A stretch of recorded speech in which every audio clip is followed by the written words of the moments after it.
Today I want to show you how to open a closed ring. As tatters, we get into a rhythm of tatting, and we're just tatting along, not paying attention, real close attention to what we're doing, unless it comes to a join or, excuse me, a specific technique that we need to do. And at that point, we go back to watching what we're doing. For rhythmic patterns, those are just basic chains and rings. You got the pattern down, you're watching TV, you're not paying attention. All of a sudden you discover, way back yonder, there was a mistake. Well, you have two choices. You can either cut it out, put in new thread, hide the ends, or you can do what we call retro tatting, frogging it. There's many terms, and what it means is rip that tatting out all the way back to the mistake.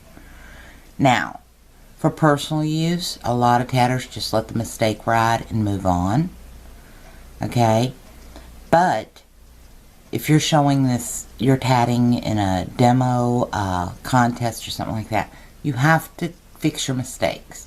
So, today I'm going to show you how to open a closed ring. This ring here has already been closed. It's still attached to the shuttle. The easiest way to do it is the way I'm showing you.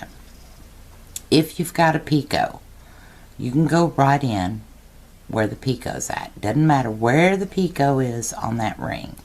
If the picot was just up here, go in where that picot is at. It's easier.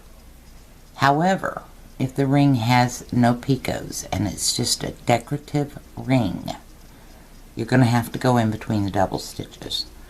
That is where the crochet hook gets you. You'll embed that thing into your finger. I have done it so many times. And then you got to pull it out. It hurts just as bad coming out as it does going in. So when I have rings like that have no picots to go through, that's when I put a band-aid on my finger. No, I don't need the band-aid.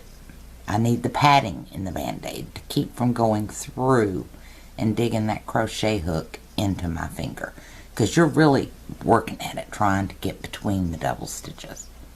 Alright, so word of wisdom, if you've got a ring that has no picots for you to go into to open it up, and you've got to go between the double stitches, depending on the size of the thread, depends on what size hook you're using to open it,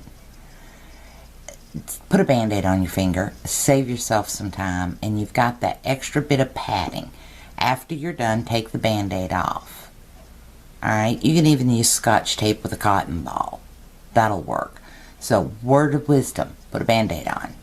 Now, let me show you how to open one. This ring here is closed. Now we have this thread here that is going to the shuttle. That is our core thread.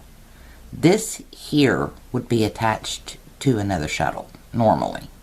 Alright, or a ball of thread.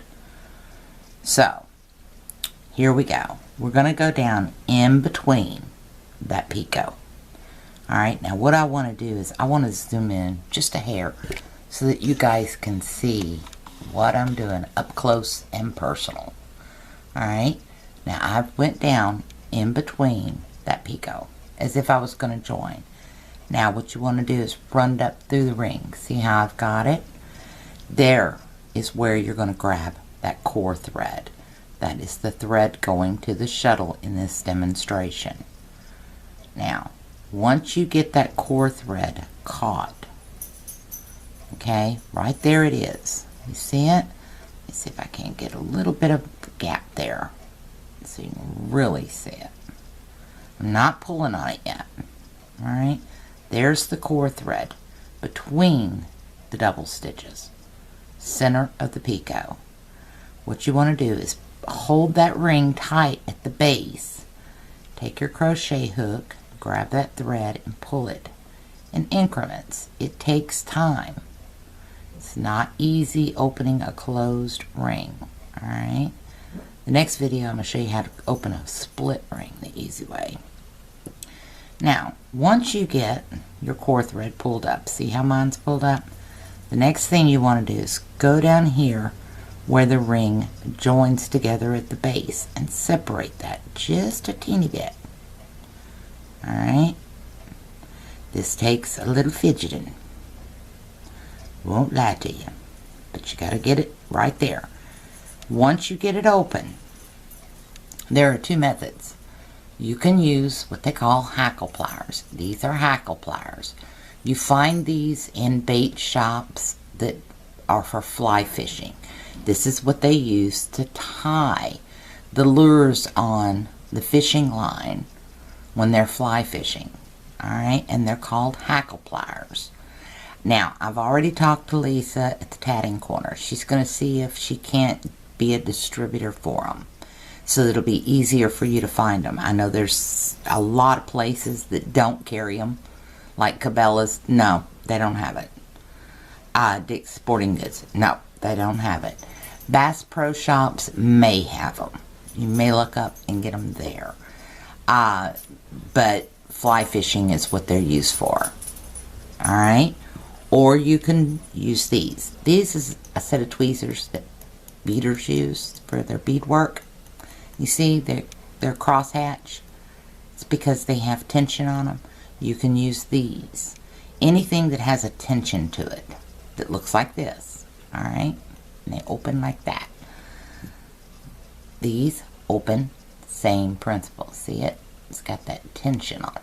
That's what you want. So, today we're going to use the hackle pliers. What you want to do is grab that thread at the base of the ring.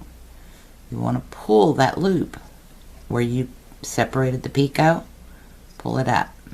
Once you do that, and all you see is the picot back, hold that ring and start pulling that core thread till you can get that ring open enough to retro tap or frog it, rip it out, basically. Now, once you do that, then the ring is back on your hand, as if you was going to tat it. What I always do, as a little trick, I pull back on that because this last double stitch on the ring really gets tight when you're opening it, and it makes it difficult to dig that double stitch out. Alright, so I will pull back on it and tighten that ring back up around my hand, but it's in the same process straightening this last double stitch out.